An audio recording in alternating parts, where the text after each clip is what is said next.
Welcome back. आज का programme topic आपको मालूम है, तो यहाँ लिखना है एक फंक्शन। तो काउंट माई, इस फंक्शन को लिखते हैं। ये क्या करेगा, रीड करेगा फाइल data.txt और my, ये वर्ड कितने बार अपीयर हुआ है उसे वो काउंट करेगा। अब data.txt इसका जो कंटेंट है ये भी आपको क्वेश्चन में दे दिया गया है। तो ये है इसका कंटेंट। तो आपको पहले एक data.txt इसको क्रिएट कर लेना है नोटपैड में। तो मैंने भी क्रिएट कर लिया। उसके बाद ये जो माई वर्ड ये काउंट करेगा जो प्रोग्राम उसे हमें लिखना है, और उसका जो आउटपुट होगा वो कैसे आएगा वो भी क्वेश्चन में मेंशन कर दिया गया है। तो यहाँ पर दो फाइल है, एक पाइथन फाइल जहाँ हम कोडिंग करेंगे और एक data.txt फाइल जहाँ ये कंटेंट है। तो ये दो फाइल हमें इस प्रोग्रामिंग के लिए चाहिए। तो बिफोर वी स्टार्ट प्रोग्राम हमें और 2-3 काम करने हैं। यहाँ पर मैं जुपिटर नोटबुक यूज़ कर रही हूँ, तो इसलिए काउंट माई बोल के मैंने ये फाइल को सेव कर लिया। जुपिटर नोटबुक में कुछ इस तरह से ये दिखेगा। काउंट माई डॉट पाई जो है वो फाइल और data.txt ये हम एक ही फोल्डर में रख रहे हैं। तो जो जुपिटर नोटबुक में इस तरह दिख रहा है, और अगर आप फाइल मतलब फोल्डर को जब ओपन करेंगे तो देखिए यहाँ पर ये दोनों ही फाइल एक जगह पर है, फिर ये कोई प्रॉब्लम नहीं करेगा। अब हम प्रोग्राम में चलते हैं, प्रोग्राम लॉजिक समझते हैं।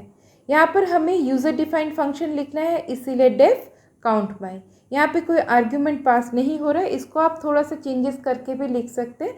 तो एज पर क्वेश्चन हम अभी ये सॉल्व करेंगे। अब f equal to open data.txt in read mode. अब ये एक फाइल ऑब्जेक्ट है f जो रिप्रेजेंट कर रहा है data.txt। अब काउंट ये एक वेरिएबल है जिसको हमने इनिशियलाइज किया 0 से, क्योंकि काउंटिंग करके इसी वेरिएबल में रखेगा। अब हम f डॉट रीड ये फंक्शन यूज़ कर रहे हैं रीड करने के लिए data.txt। अब रीड लाइन, रीड लाइन्स ये तीनों होते हैं, और ये एक्चुअली में रीड करके किस तरह से वेरिएबल में रख रहे हैं वो हम एक बार पहले जान लेते हैं। तो x इस वेरिएबल में रीड करने के बाद देखिए इसका फॉर्मेट क्या है। तो जो नॉर्मल 3 लाइन थे एज पर जो पूरा कंटेंट उसने इस x वेरिएबल में रखा। तो सिंपल अभी हमको पता चल गया x में क्या है। इसके बाद हमको वर्ड बाय वर्ड इसको अलग करना है। तो इसके लिए हम कौन सा फंक्शन यूज़ करेंगे, x में पूरा टेक्स्ट है डॉट स्प्लिट। अब स्प्लिट करने के बाद इस वर्ड इस वेरिएबल में अब किस तरह से आउटपुट रखा जा रहा है उसको अब हम एक बार प्रिंट करके देख लेते हैं, फिर हमें आसानी होगा समझने में। तो देखिए वर्ड में ये एक लिस्ट के फॉर्म में है, जहाँ हर एक वर्ड को जहाँ जहाँ स्पेस मिला है वहाँ से उसने तोड़ के एक एक एलिमेंट के हिसाब से इस वर्ड वेरिएबल में रखा है। मतलब अभी वर्ड वेरिएबल क्या कंटेंट कर रहा है इससे हमें भी समझ में आ गया कि हर एक एलिमेंट एक एक वर्ड है। अब हमारा लॉजिक, अब हमें 1 बाय 1 वर्ड को पिक करना है, यहाँ से उठाना है और चेक करना है ये क्या my इस वर्ड से मैच कर रहा है। अगर मैच कर रहा है तो हम काउंट वेरिएबल का काउंटिंग +1 करके इसको इंक्रीज करेंगे। तो इसको मैं आपको ड्राई रन करके भी बताऊंगी, और जैसे ही पूरा वर्ड को वो मैच कर लेगा, मतलब इस लिस्ट में जितने वर्ड्स हैं उनको 1 बाय 1 पिक कर रहा है, उसके बाद वो मैच कर रहा है my है कि नहीं, दोनों left hand side right hand side दोनों तरफ सेम है कि नहीं।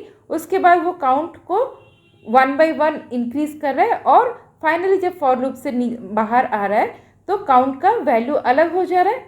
तो यहाँ पर आप आउटपुट देख रहे हैं। तो मेनली ये है प्रोग्राम। तो इसे एक बार हमें ड्राई रन भी कराना है तो हमको ये और डिटेल्स में समझ में आएगा।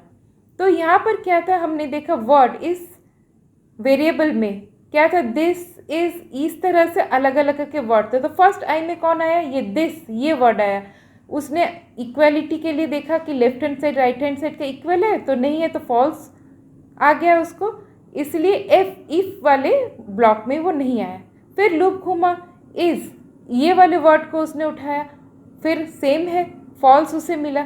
फिर से लूप घूमा, उसके बाद उसे कौन सा वर्ड मिलेगा, my जो हमें चाहिए। अब ये जो आई वेरिएबल है ये वाला आई वेरिएबल में क्या कंटेंट कर रहा है, my, और अभी left hand side right hand side दोनों तरफ ही my है, तो क्या आया? ट्रू।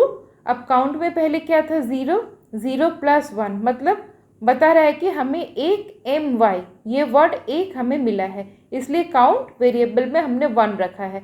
इसी तरह वो क्या करेगा? हर एक वर्ड को 1 by 1 लूप में वो पिक करेगा और चेक करेगा। जैसे ही फिर से इसे my मिला, फिर से वो इफ़ कंडीशन ट्रू हो गया। पहले काउंट में 1 था +1, अभी वो क्या दिखा रहा है कि 1 को हटा के वो वहाँ पर रख रहा है 2, मतलब अब तक उसे 2 my ये वर्ड मिला।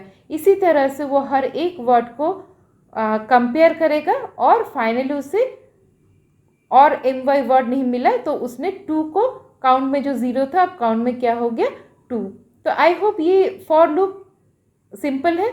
अब क्या है, जैसे ही सेक्शन ये वाला वर्ड एनकाउंटर हो गया, फिर से जैसे लूप घूमा, उसे और कोई वर्ड नहीं मिला, तो अब लूप से बाहर आके इसको ये जो हमारा आउटपुट दिया हुआ था ये इसको प्रिंट करना है। अब माई ऑकर्स ये एक स्ट्रिंग है, तो उसे हमने डबल कोट्स में लिखा, तो एज इट इज़ उसने यहाँ पे प्रिंट किया। काउंट ये एक वेरिएबल है, इसमें कितना है हमें मालूम है, 2 है, तो उसने 2 दिया। और टाइम्स ये भी एक स्ट्रिंग है, तो जो जो स्ट्रिंग है वो हमने कोट्स में रखा और जो वेरिएबल में है वहाँ से उसने एक्सट्रैक्ट करके हमें आउटपुट दिखाया। अब चलिए इस पैराग्राफ को हम और एक बार पेस्ट करते हैं। अब फॉर लूप कितनी बार घूमेगा आप ये अंदाज़ा लगा पा रहे हैं। तो जैसे ही रन कराया तो माई ऑकर्स 4 टाइम्स, तो यहाँ पर देखिए my ये 4 बार हो गए, क्योंकि हमने पहले जो पैराग्राफ था उसको हमने कॉपी पेस्ट किया है, तो इसलिए इसने 4 टाइम्स दिखाया। आई होप कि ये प्रोग्राम बहुत ही ईजी है, लाइन टू लाइन आपको समझ में आ गया। फिर से नेक्स्ट और एक प्रोग्राम के साथ मिलते हैं, तब तक के लिए बाय बाय।